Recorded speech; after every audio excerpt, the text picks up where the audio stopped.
Oke, kita akan mulai sesi Tritunggal malam hari ini. Sebelumnya, mari sama-sama kita satu di dalam doa. Mari kita berdoa. Bapa kami yang di surga, sebuah kasih karunia kalau malam hari ini kami boleh mempelajari tentang Engkau. Kami boleh mendalami kebenaran firman-Mu. Terima kasih untuk kasih karunia yang Kau berikan kepada kami. Tidak akan kami sia-siakan kasih karunia-Mu ya Bapa, tapi kami akan memaksimalkan waktu yang ada ini untuk kami sama-sama belajar, diperlengkapi, dan mengaplikasi kehidupan kami. Terima kasih untuk kepercayaan yang Kau berikan kepada anak-Mu ini ya Bapa.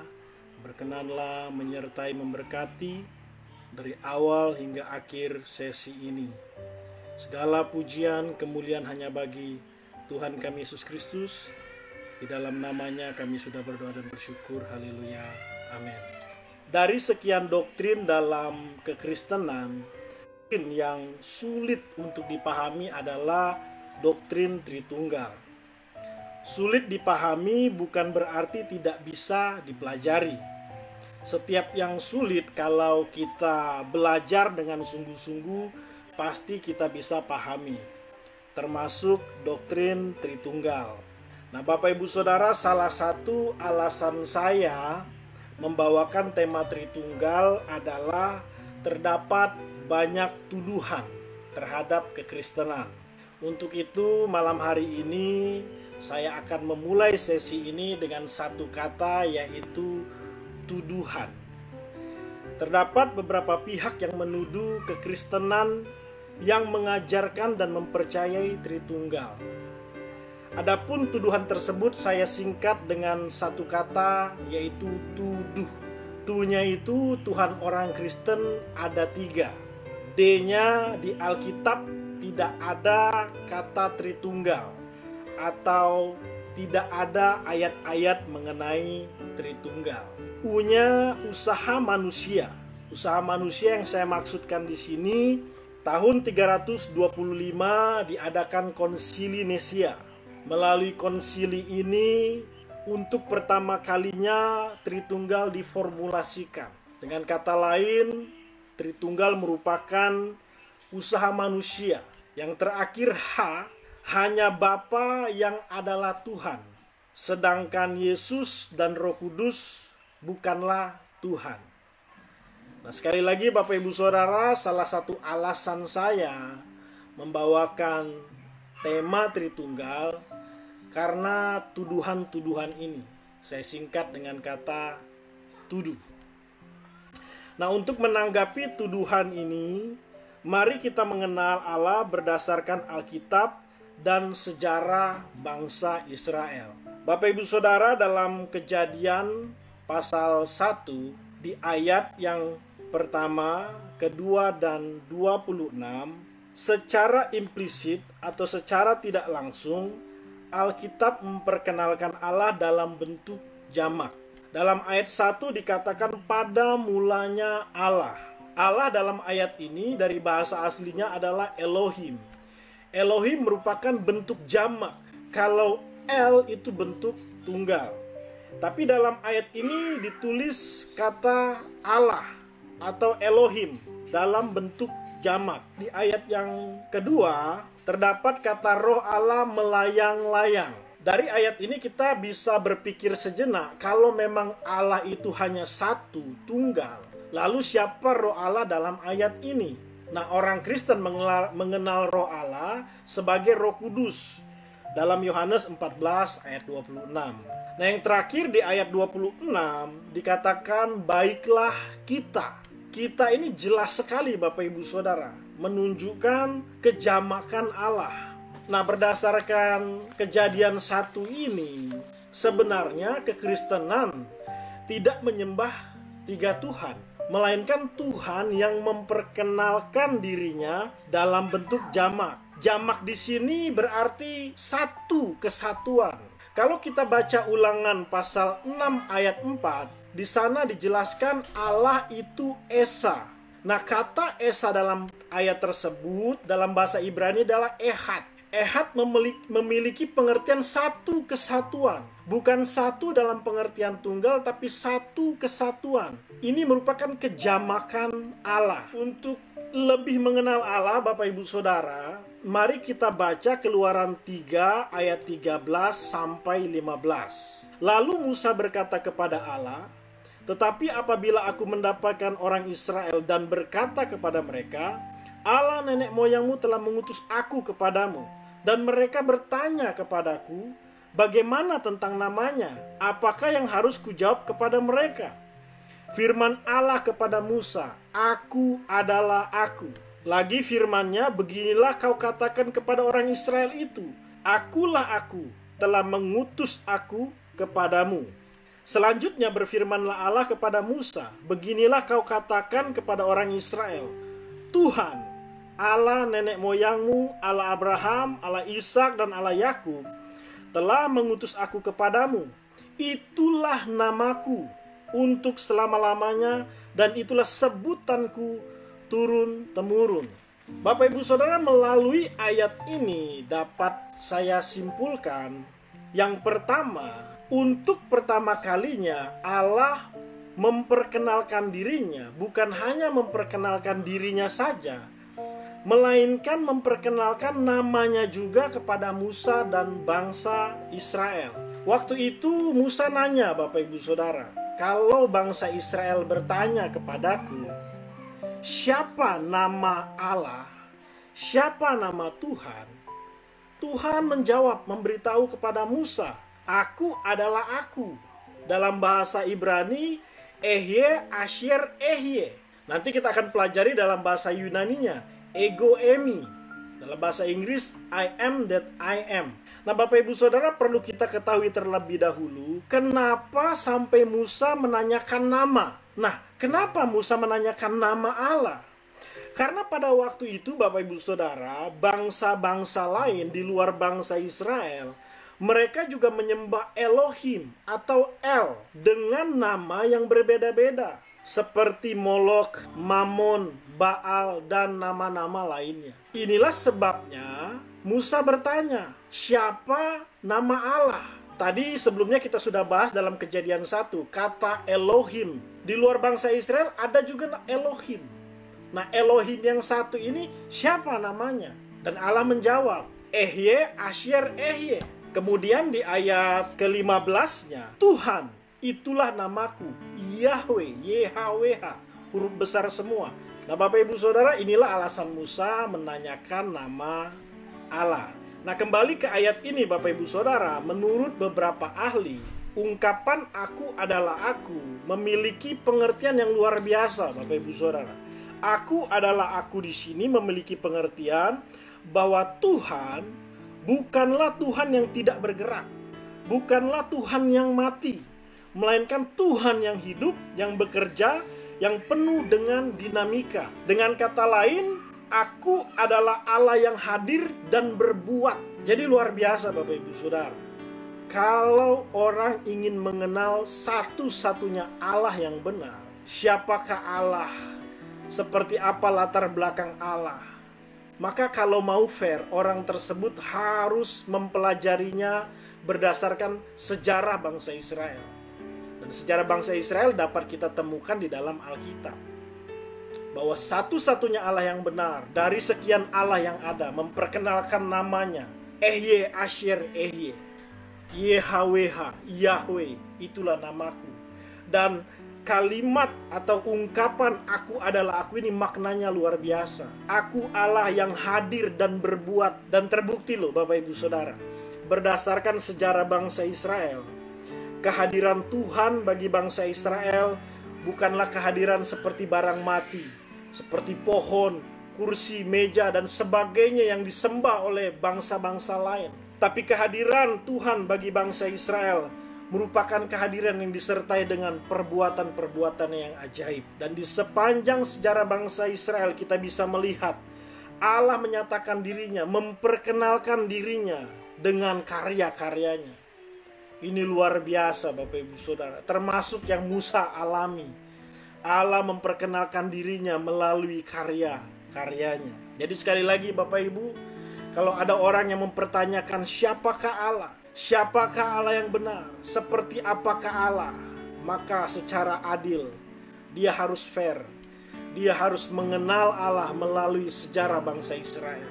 Sejarah bangsa Israel dapat ditemukan di dalam Alkitab. Kita tidak mau atau kita tidak sedang mengenal Allah yang lain. Kita tidak sedang mempelajari Allah yang lain. Tapi Allah yang pada saat itu memperkenalkan dirinya kepada bangsa Israel, yaitu Elohim, Yahweh. Nah yang kedua, berdasarkan ayat ini Bapak Ibu Saudara, sebenarnya terdapat dua nama Allah. Yang kita tahu selama ini, nama Allah yang dipercaya bangsa Israel adalah YHWH. Bapak Ibu Saudara, bangsa Israel dalam kebudayaannya atau berdasarkan kulturnya, mereka tidak punya huruf hidup. Makanya huruf Tuhan yang huruf besar semua di dalam Alkitab itu dalam bahasa Ibrani ditulis YHWH, tidak ada huruf hidup di sana. Dan nama Allah bukan hanya YHWH berdasarkan Keluaran 3 ini, tapi juga Ehye. Jadi kesimpulan saya yang kedua, terdapat dua nama Allah berdasarkan ayat ini. Nah, Bapak Ibu Saudara, kita tidak mempersoalkan nama mana yang lebih tepat digunakan, sebab kedua-duanya bisa digunakan. Dan dalam perkembangannya atau sejalan dengan zaman, sejalan dengan budaya, Allah tidak hanya memperkenalkan namanya dengan sebutan Ehye atau YHWH saja. Kita tahu di Indonesia di beberapa tempat Allah atau Tuhan dikenal dengan sebutan Gusti, dengan sebutan Debata, dengan sebutan lainnya Bapak Ibu Saudara, sesuai dengan kebudayaan atau sesuai dengan tempat tersebut. Nah, kita tidak persoalan nama mana yang tepat, sebab Allah kita Allah yang luar biasa Bapak Ibu Saudara. Allah yang tidak dibatasi oleh nama, Allah yang tidak dibatasi oleh manusia itu sendiri.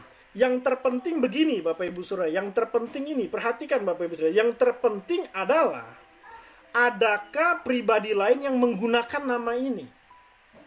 Adakah pribadi lain yang menggunakan nama Elohim Yahweh ini? Atau sebutan Elohim Yahweh ini, adakah pribadi lain yang menggunakannya? Kalau ada Bapak Ibu Saudara, siapa? Nah ini menarik untuk kita bahas Bapak Ibu Saudara. Ini menarik sekali untuk kita bahas. Kalau Elohim Yahweh dalam perjanjian lama, Allah satu-satunya Allah yang benar, yang dipercaya oleh bangsa Israel, dengan sebutan Elohim Yahweh, adakah pribadi lain yang mengenakan nama ini, yang mengakui nama ini? Adakah? Kalau ada, siapa? Perlu kita ketahui terlebih dahulu bahwa berdasarkan hukum Taurat nomor 3 dalam Keluaran 20 ayat 7, bahwa tidak boleh menyebut nama Allah dengan sembarangan. Dan Imamat 19 ayat 12 saya bacakan di sini, janganlah kamu bersumpah dusta demi namaku, supaya engkau jangan melanggar kekudusan nama Allahmu, akulah Tuhan. Nah, berdasarkan kedua ayat ini Bapak Ibu Saudara, sejak saat itu dan sampai hari ini, bangsa Israel atau agama Yahudi tidak menyebut atau menulis nama Allah dengan sebutan Yahweh atau dengan sebutan YHWH tadi Bapak Ibu Saudara. Mereka tidak menyebut Allah atau tidak menulis Allah dengan tulisan YHWH. Meski demikian mereka menggantinya dengan sebutan Adonai atau yang kita kenal dengan sebutan Yehova, penyelamat. Nah, Bapak Ibu Saudara, ini luar biasa. Di dalam perjanjian baru, Tuhan Yesus dan Roh Kudus beberapa kali disebut sebagai Adonai, disebut sebagai Yehova. Bapak Ibu Saudara boleh baca dalam Matius 1 ayat 21, Yohanes 4 ayat 24, Bapa adalah roh, Allah adalah roh. Lalu Yohanes 13 ayat 13, Yesus menyebut dirinya, mengakui dirinya, aku adalah Tuhan. Lalu dalam Yohanes 20 ayat 28 dan 2 Korintus 3 ayat 17. Disinilah keunggulan kekristenan dibandingkan dengan agama Yahudi. Kita tidak hanya mempercayai kitab perjanjian lama saja, tapi kita juga mempercayai kitab perjanjian baru. Sehingga kita bisa mengenal Allah dengan lengkap, dengan sempurna. kita bisa menjawab misteri yang ada di dalam perjanjian lama. Apa pengertian Allah yang jamak itu? Kenapa dia memperkenalkan dirinya dalam bentuk jamak? Siapa kata kita dalam Kejadian 1 ayat 26? Termasuk nama yang dikenakan oleh Allah pada waktu itu, Elohim Yahweh. Ternyata di dalam perjanjian baru, nama itu dikenakan juga, disebut juga, diakui juga untuk Yesus dan Roh Kudus. Dan ini juga yang luar biasa Bapak Ibu Saudara. Tuhan Yesus seringkali mengatakan, aku adalah, dalam bahasa Yunaninya ego emi. Nah, ungkapan ini Bapak Ibu Saudara, aku adalah terang dunia, aku adalah jalan kebenaran dan hidup. Ungkapan aku adalah ini setara dengan ungkapan aku adalah aku. Ehye Asyir Ehye dalam kitab perjanjian lama yang sudah kita baca dalam Keluaran 3 ayat 13 sampai 15. Wow. Bapak Ibu Saudara, waktu saya tahu kebenaran ini, saya hanya bisa tercengang-cengang. Saya hanya bisa bersujud terkelungkup. Saya bersyukur bisa mengenal Allah yang benar, satu-satunya Allah yang benar, yang kita kenal dengan nama Tuhan Yesus Kristus. Dan dia mengakui dirinya bahwa dialah Ehye Asyir Ehye itu. Bapak Ibu Saudara, kalau dianalogikan, dalam kesimpulan terakhir nanti saya sampaikan bahwa tidak ada analogi yang tepat atau yang bisa memuaskan logika kita untuk menggambarkan Tritunggal. Tapi setidaknya saya akan menganalogikan Keluaran 3 ayat 13 sampai 15 seperti ini Bapak Ibu Saudara. Elohim itu seperti sebuah lembaga. Lembaga ini bernama Yahweh. Elohim itu seperti sebuah lembaga dan lembaga ini bernama Yahweh. Nah, di dalam lembaga Elohim Yahweh ini, Elohim yang bernama Yahweh ini, terdapat 3 pribadi, yaitu Bapa, Anak, dan Roh Kudus. Nah, kurang lebih inilah analogi yang mendekati pemahaman yang tepat tentang Tritunggal. Nanti kita akan bahas juga tentang analogi lain berdasarkan Konsili Nisea, Bapak Ibu. Berdasarkan Keluaran 3, 13, 15 juga, Ternyata Elohim yang bernama Yahweh ini tidak hanya dikenakan atau diperuntukkan kepada Bapa saja, melainkan kepada Yesus dan Roh Kudus juga. Ini kebenaran yang luar biasa Bapak Ibu Saudara. Tidak bermaksud membanggakan diri. Saya sudah baca beberapa buku mengenai Tritunggal. Saya mengikuti perdebatan Tritunggal di YouTube. Saya juga mendengar beberapa pengajaran tentang Tritunggal. Tapi malam hari ini percayalah, dari sekian yang saya pelajari, saya sudah mensederhanakan sedemikian rupa agar kita bisa memahami Allah Tritunggal dengan luar biasa Bapak Ibu. Untuk melengkapi tanggapan saya terhadap tuduhan tadi, ya, tuduh tadi di awal, saya mau kita sama-sama belajar sejarah Tritunggal. Pada abad 3 sampai 4 Masehi terjadi pertentangan antara bapak-bapak gereja. Siapa bapak-bapak gereja ini? Mereka merupakan teolog, filsuf yang sangat berpengaruh pada kekristenan waktu itu. Kalau saya istilahkan, mereka ini penerusnya para rasul. Nah, Bapak Ibu Saudara, pertentangan itu semakin tajam, semakin meruncing, sehingga dibentuklah Dewan Nisea. Dewan Nisea ini mengadakan konsili. Konsili itu seperti musyawarah yang disebut dengan Konsili Nisea tahun 325. Jadi Bapak Ibu Saudara, sejarahnya di abad 3 sampai 4 Masehi terjadi pertentangan, perbedaan pendapat antara bapak-bapak gereja sehingga dibentuklah Dewan Konsili, dan Dewan Konsili ini mengadakan Konsili Nisea yaitu tahun 325. Dari sejarah ini Bapak Ibu Saudara, atau dari Konsili Nisea ini ditetapkan sekaligus diseragamkan pemahaman kekristenan tentang Tritunggal. Nanti kita akan lihat seperti apa. Nah, meski demikian Bapak Ibu Saudara, kita harus jujur dengan sejarah. Konsili Nisea tidak menyelesaikan pertentangan pendapat yang terjadi. Justru setelah Konsili Nisea terjadi perpecahan.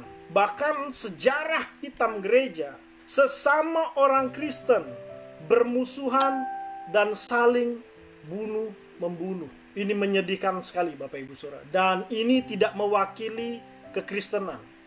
Apa yang dilakukan oleh orang-orang Kristen di abad-abad itu tidak mewakili kekristenan atau tidak mewakili ajaran Kristen. Saya tidak memperpanjang sejarah pada waktu itu karena Bapak Ibu Saudara bisa lihat bertaburan informasi di internet. Bapak Ibu Saudara boleh pelajari sejarah awal mula pertentangan pendapat Bapak Gereja, kemudian terjadi permusuhan sampai bunuh-bunuhan. Nah, yang saya ingin sampaikan dari peristiwa ini begini Bapak Ibu Saudara. Yang pertama, Tritunggal telah diajarkan dan dipercaya sebelum Konsili Nisea tahun 325. Sekali lagi dari peristiwa tadi yang ingin saya sampaikan adalah Tritunggal telah diajarkan atau telah dipercaya sebelum adanya Konsili Nisea tahun 325. Saya akan buktikan Bapak Ibu Saudara. Yang pertama dipercayai atau diajarkan oleh para rasul dan jemaat mula-mula.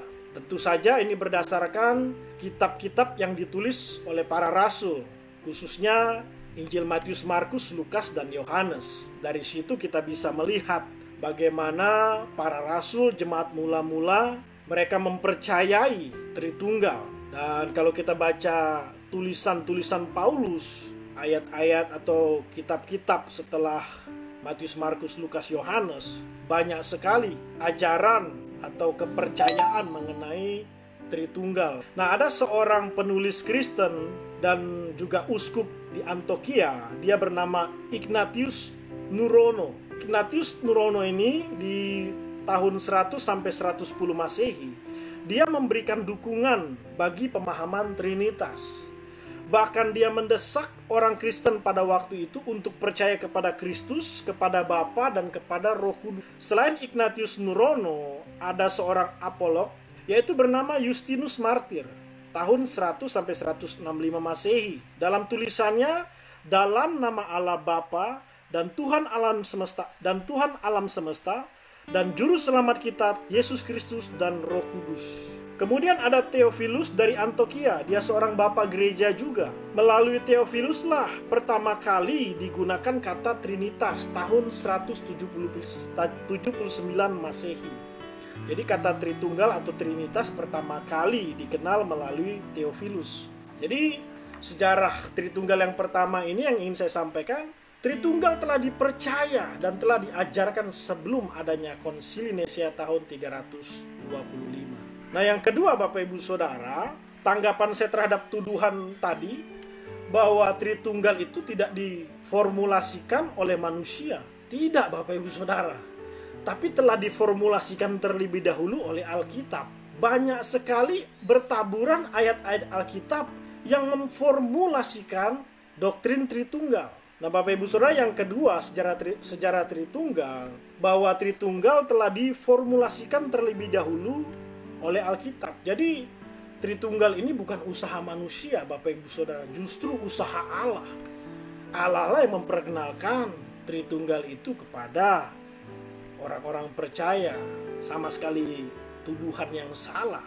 Nah, dari mana saya berani berkata demikian? Banyak sekali ayat-ayat di Alkitab yang menjelaskan Tritunggal. Matius 3 ayat 16 sampai 17. Sudah dibaptis, Yesus keluar dari air. Pada waktu itu langit terbuka, ia melihat Roh Allah, lalu terdengar suara dari sorga, inilah anak yang kukasihi. Ada Roh Allah, ada suara dari surga, lalu ada kata anak yang kukasihi. Matius 28 ayat 19, pergilah jadikan semua bangsa muridku, baptis mereka dalam nama Bapa, Anak, dan Roh Kudus. Kemudian banyak lagi ayat di dalam Alkitab yang menjelaskan, yang memformulasikan Tritunggal. Kejadian 1 ayat 26 yang sudah kita baca, Yohanes 14 16 sampai 17, Timotius 1 ayat 1 sampai 2, 1 Korintus 6 ayat 11, 1 Petrus 1 ayat 1 sampai 2, Yohanes 5 ayat 7 sampai 8, Yohanes 14 28, dan lain-lainnya Bapak Ibu Saudara. Jadi sekali lagi, Tritunggal bukan usaha manusia. Tritunggal tidak diformulasikan oleh manusia, tapi Tritunggal merupakan usaha Allah. Nah, yang ketiga, Sebenarnya Konsili Nisea tahun 325 menseragamkan doktrin di dalam kekristenan, atau menseragamkan doktrin Tritunggal di dalam kekristenan. Dari Konsili Nisea muncullah gambar yang seperti ini, Bapak Ibu Saudara ya. Di tengahnya Allah, lalu Allah adalah Yesus, Allah adalah Bapa, Allah adalah Roh Kudus. Namun Bapa bukan Yesus atau berbeda dengan Yesus, Yesus berbeda dengan Roh Kudus berbeda dengan Bapa. Dari Konsili Nisea ini dihasilkan keseragaman seperti ini. Allah memperkenalkan dirinya dalam rupa 3 pribadi tapi satu hakikat. Kita sering mendengar istilah ini, satu hakikat 3 pribadi. Setiap pribadi satu dalam esensi, dalam kodrat, dalam kuasa, dalam tindakan, dan dalam kehendak. Kemudian Bapa tidak diciptakan, Putra tidak diciptakan, Roh Kudus tidak diciptakan. Ketiganya adalah setara dan kekal tanpa awal mula. Kemudian Bapa, Putra, dan Roh Kudus satu dalam nama.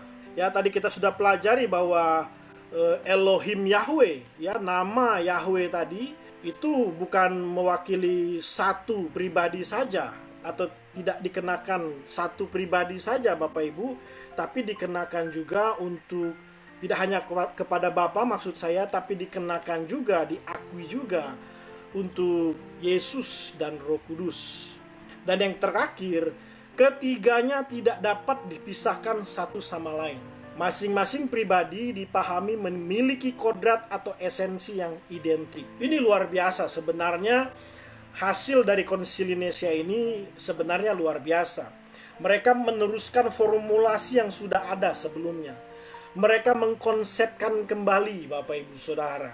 Ya, memang untuk memahami Tritunggal ini diperlukan konsep yang jelas. Dan Konsili Nisea sudah berhasil mengkonsepkan dengan sangat baik. Untuk menanggapi tuduhan-tuduhan tadi, selain kita mempelajari sejarah Tritunggal, saya ingin kita juga mempelajari kekristenan yang menolak Tritunggal. Ya, nanti saya akan jelaskan alasan saya membahas kekristenan yang menolak Tritunggal ini. Seperti sejarah yang sudah saya tadi ceritakan Bapak Ibu, bahwa setelah Konsili Nisea tahun 325, kekristenan terpecah, terjadi permusuhan antara Kristen satu dengan Kristen yang lain, antara Bapak Gereja yang satu dengan Bapak Gereja yang lain. Sehingga muncullah aliran baru di abad ketiga, di tahun yang sama, 300 sekian Masehi, yaitu Unitarianisme. Nah, apa ajaran Unitarianisme ini? Allah itu Esa, monoteisme. Mereka percaya satu-satunya Tuhan, satu-satunya Allah, yaitu hanya Bapa saja. Yesus dan Roh Kudus bukanlah Tuhan. Yesus dipercaya atau hanya dipercaya sebagai nabi dan hamba Allah. Sedangkan Roh Kudus disamakan dengan kuasa Allah.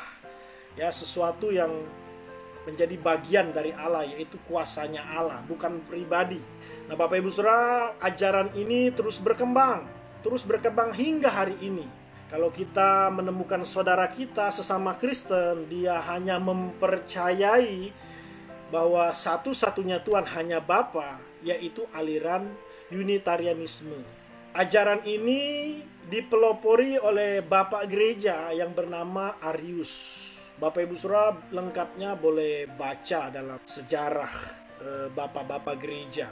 Aliran yang kedua yaitu Sabellianisme. Nah, sama seperti Unitarianisme tadi Bapak Ibu Saudara, bahwa Sabellianisme berkembang di tahun 325 Masehi, yaitu, dan ajaran dari Sabellianisme ini, Allah yang Esa bermanifestasi menjadi Bapa, Yesus, dan Roh Kudus. Jadi Allah yang Esa itu punya 3 mode. Analogi yang menjelaskan ajaran Sabellianisme ini, analoginya satu orang tapi punya 3 profesi. Di rumah dia jadi bapak, di lingkungan dia jadi RT, di kantor dia jadi bos. Nah, kalau ada orang Kristen yang menjelaskan keberadaan Allah dengan analogi ini Kristen Sabellianisme. Nah, Bapak Ibu, masih banyak lagi kekristenan yang menolak Trinitas. Tapi Bapak Ibu Saudara, saya hanya menjelaskan dua ini saja. Nah, kenapa saya menjelaskan hanya dua? Karena mereka ini ada di sekitar kita, Bapak Ibu Saudara. Mereka ini ada di sekitar kita dan mereka adalah saudaranya kita. Hanya saja memang mereka punya perbedaan. Dan Bapak Ibu Saudara tahu di zamannya mereka ini dikucilkan oleh gereja. Mereka ini disesat-sesatkan oleh gereja, oleh orang Kristen. Bahkan ada yang dihukum dan dibunuh. Dan hari ini Bapak Ibu Saudara, ajaran ini berkembang. Dan mereka ada di sekitar kita. Mereka saudara kita, namun mereka punya perbedaan dengan kita. Karena itu Bapak Ibu Saudara, saya punya satu quotes untuk kita malam hari ini. Quotes-nya sederhana sekali, bunyinya seperti ini. Bahwa perbedaan tidak boleh dijadikan alasan untuk saling membenci dan memusuhi. Sebaliknya, perbedaan seharusnya dijadikan alasan untuk saling mengenal dan menghargai satu dengan yang lain. Ini quotes bukan hanya diperuntukkan bagi yang berbeda kepercayaan, tapi untuk suami istri juga oke banget ini Bapak Ibu Saudara ya. Jadi kalau kita berbeda itu bukan alasan untuk saling benci atau memusuhi, tapi alasan untuk saling mengenal satu dengan yang lain, saling menghargai satu dengan yang lain. Jadi Bapak Ibu Saudara, kita tidak mempersoalkan sebenarnya saudara-saudara kita dengan kepercayaan seperti itu. Tapi kalau kita diajak diskusi, diajak bertukar pikiran, bolehlah kita menjelaskan Tritunggal kepada mereka. Dan sebenarnya Allah yang ditulis di dalam Alkitab, ya Allah Tritunggal, bukan Allah monoteisme atau Allah yang punya 3 mode. Ya, tidak Bapak Ibu Saudara. Allah Tritunggal yang dijelaskan oleh Alkitab, dan itulah satu-satunya Allah yang benar, yang dipercaya oleh bangsa Israel, yang dipercaya oleh kita hari ini. Baik Bapak Ibu Saudara, kita sampai di ujung sesi malam hari ini. Sebagai kesimpulan dan aplikasi begini Bapak Ibu Saudara. Jadi kalau kita belajar mengenai Tritunggal, persoalannya itu bukan mengenai jumlah Allah. Salah itu Bapak Ibu Saudara. Tapi persoalannya itu mengenai keberadaan Allah, eksistensi Allah. Not number but existence of God. Jadi Bapak Ibu Saudara, kalau orang memahami keberadaan Allah dengan tidak benar, maka dia akan kesulitan memahami pribadi Allah. Sekali lagi Bapak Ibu Saudara, kalau orang salah memahami keberadaan Allah, dia akan kesulitan memahami pribadinya Allah yang berjumlah 3 tadi. Karena itu ini bukan persoalan jumlah, tapi keberadaan. Sebaliknya kalau orang memahami keberadaan Allah dengan benar, dia tidak akan kesulitan memahami berapa jumlah pribadi Allah. Ini bukan persoalan jumlah, ini persoalan keberadaan Allah. Nah, lalu Bapak Ibu Saudara, persoalan Tritunggal itu bukanlah persoalan logika yang tidak bisa diimani, melainkan logika yang tidak mau mengimani. Ini bahasa bagus sekali Bapak Ibu Saudara.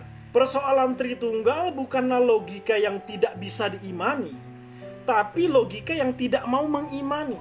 Kalau seseorang mempercayai Yesus sebagai Tuhan dan Juru Selamat, maka tidak ada kesulitan bagi logikanya untuk mempercayai dan mempelajari Allah Tritunggal. Ini persoalan logika yang tidak mau mengimani Bapak Ibu Saudara.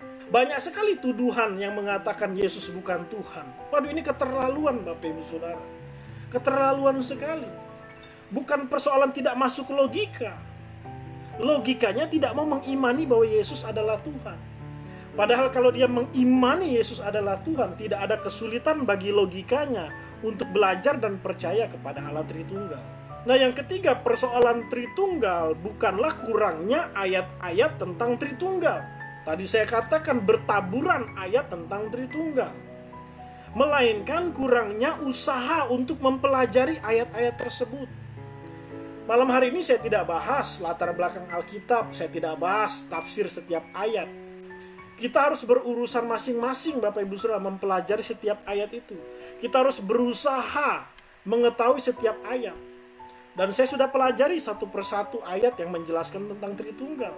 Tidak ada persoalan Dan banyak sekali ayat-ayat yang menjelaskan hal itu. Jadi persoalannya bukan ayat, bukan kurangnya ayat. Kurangnya usaha untuk mempelajari ayat-ayat tentang Tritunggal.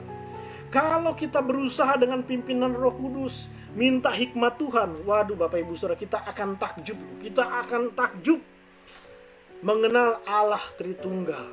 Luar biasa.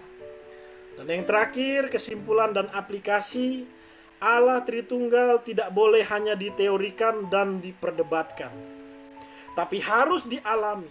Setiap pribadi, yaitu Bapa, Anak, dan Roh Kudus, kita harus alami.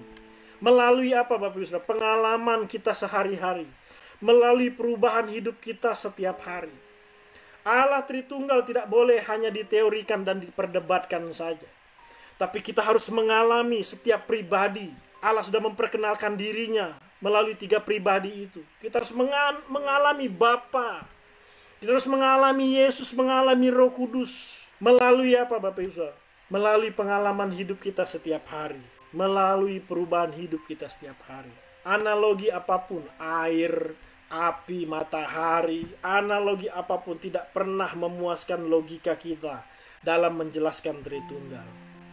Karena itu Bapak Ibu, kita harus punya persekutuan yang dekat dengan Allah Tritunggal. Barulah kita bisa menceritakan tentang Allah Tritunggal itu. Kita harus punya persekutuan dengan Allah Tritunggal lewat apa Bapak Ibu Saudara? Lewat belajar seperti malam hari ini. Belajar kebenaran yang murni. Kita harus punya waktu khusus dengan Tuhan. Sehingga Bapak Ibu Saudara, kita tidak perlu analogi apapun untuk menjelaskannya. Lewat persekutuan kita itu loh, kita bisa menceritakan Allah Tritunggal. Bapak Ibu Saudara, melalui apa yang saya sampaikan malam hari ini, saya berdoa agar kita diberkati oleh Tuhan Yesus, oleh Bapa dan Roh Kudus, dan kita mengalami Allah Tritunggal.